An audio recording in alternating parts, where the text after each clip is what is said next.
Rebel forces are advancing in the Democratic Republic of Congo despite calls for regional leaders to stop the fighting. Forces from the M23 rebel group are closing in on the eastern town of Bukavu and pushing into South Kivu province. The insurgents previously seized the strategic city of Goma with support from troops from neighbouring Rwanda. Thousands have been killed and huge numbers displaced in the region. The leaders of Congo and Rwanda are both due to join crisis talks this weekend. The rebel advance toward Bukavu is already unsettling local residents. Daily life is being disrupted, with some essential services in disarray. Schools are closing, markets are shutting down, and many merchants are beginning to move their goods out. There is fear of fighting and fear that normal life in Bukavu may collapse. This is a strong message that we're getting. The situation here is very tense. You can already see people are starting to flee. Regional leaders gathered in Tanzania to discuss the conflict. For the next 2 days should yield very tangible and progressive solutions with clear deliverables and associated implementation plans. Rwanda has long been accused of supporting the M23 rebels, though it has consistently denied doing so. The United Nations has warned that the fighting could escalate into a larger regional conflict, dragging in not only Rwanda, but near neighbors such as Uganda.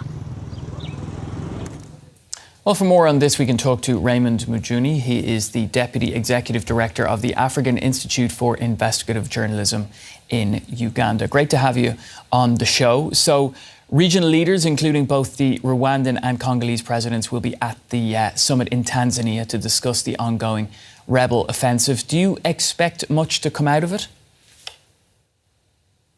It's a highly billed event. We already know, for example, that the Congolese president will not be showing up. He's just sent the prime minister instead. Of course, the SADC and the East African community have not met over the DRC question. But the biggest question on the table is how is peace restored into the Eastern DRC? And will the resolutions of that summit be binding on the Democratic Republic of Congo, which belongs to both the East African bloc and the South African bloc? We already understand also that governments of Uganda and Rwanda have expressed concern over the fact that any escalation of violence in the Eastern DRC will have consequences in terms of refugees crossing over into their territory. So, yes, we are yet to see that. Well, Congo is calling for sanctions against Rwanda, but the international community hasn't responded. Why is that? Well, it's a very complex scenario. First of all, Goma, where the fighting is taking place, is just a kilometer away from Rwanda's border. But Goma is almost 2,500 kilometers away from the capital in Kinshasa.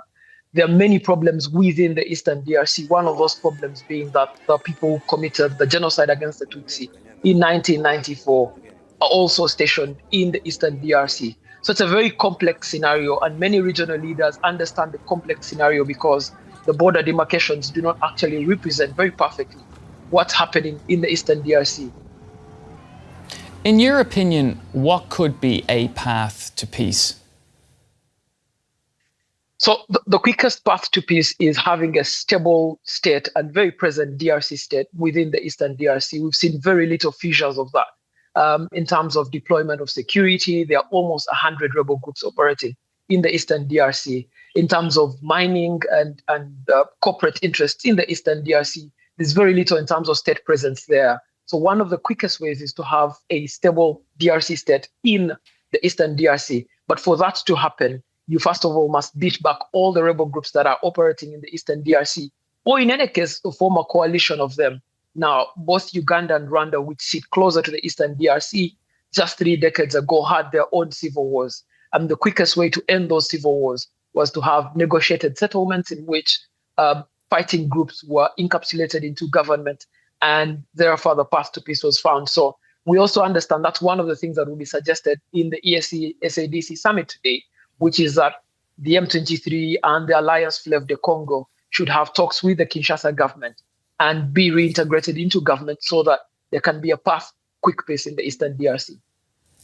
Thanks, Raymond. Raymond Mujuni from the African Institute for Investigative Journalism in Uganda.